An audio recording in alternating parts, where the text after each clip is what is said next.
first thing that picture that I saw was kind of a simple depiction of what you were reading at the time. I saw like a broad, like a rather large space of like pasture, like grassy area, and there was a central hill in the middle of this area that was a little higher than the rest. And on that top of the hill was a tower, a watchtower. But the watchtower, if you think of like kind of the traditional depiction of like a medieval castle where they have like a round tower with a top with the square, and if you think about how those little, the places you look out through almost looks like a crown. So it was kind of like that, but it was more, in my mind, when I have that image of a medieval tower, it's a little bit rough and made out of stone. This particular tower was a more refined version. It was not rough so much, and the top was more crown-like. It was clearly the depiction of a crown. And the impression I got as well was that not only was it a watchtower, but it was also like a cross between a watchtower and a lighthouse. So there was a production of light that would come from the top of this tower. That's literally my kind of forward. I was going to say, it's like the Lord was just kind of showing me a simple picture of that's beautiful of what it was. Yeah. And then a little bit later I saw a different vision. I saw these like fresh, like pure green leaves that were like curled and formed like a funnel. So there were leaves that were forming this funnel, and there was this golden liquid being poured pretty heavily from the heavens, so from above. But it was all being captured by these leaves and directed very. One leaf, a big leaf. At first I saw one leaf, but then I feel like it might have been multiple leaves. I don't know. Okay.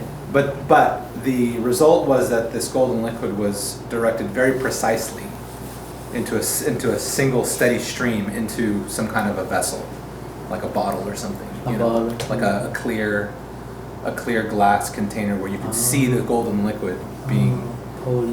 But it was definitely being come from this kind of this almost like a waterfall. Like how a waterfall comes with a lot of turbulence.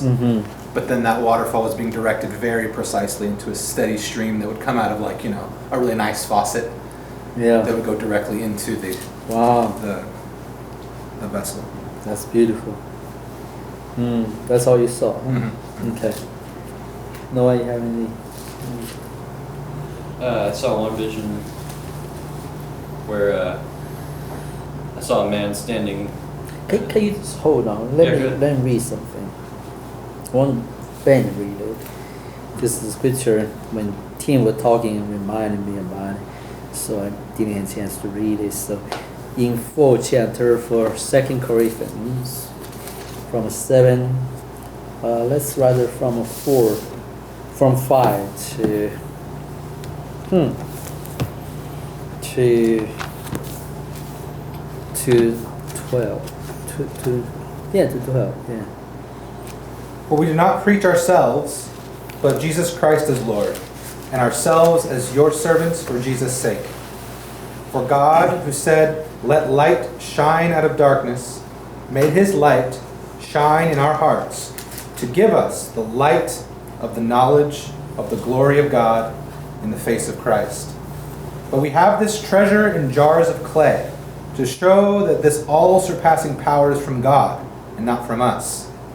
We are hard-pressed on every side, but not crushed. Perplexed, but not in despair. Persecuted, but not abandoned. Struck down, but not destroyed. We always carry around in our body the death of Jesus, so that the life of Jesus may also be revealed in our body.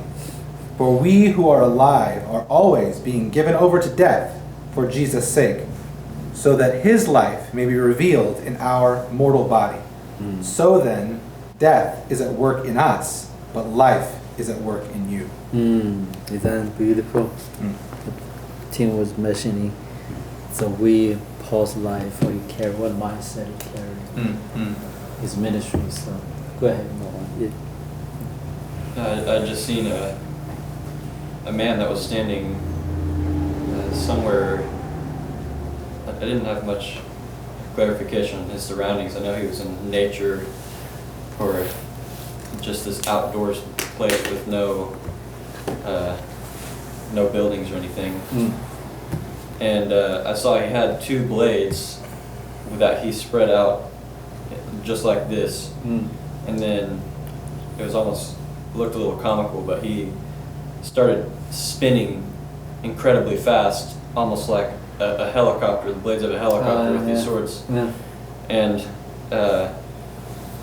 somehow he actually not only picked himself up, but the earth beneath him, a large section of the earth was picked up along with him. So somehow the speed at which he was spinning and the force and power that it set off beneath him was bringing up both himself and a large section of this earth into the sky.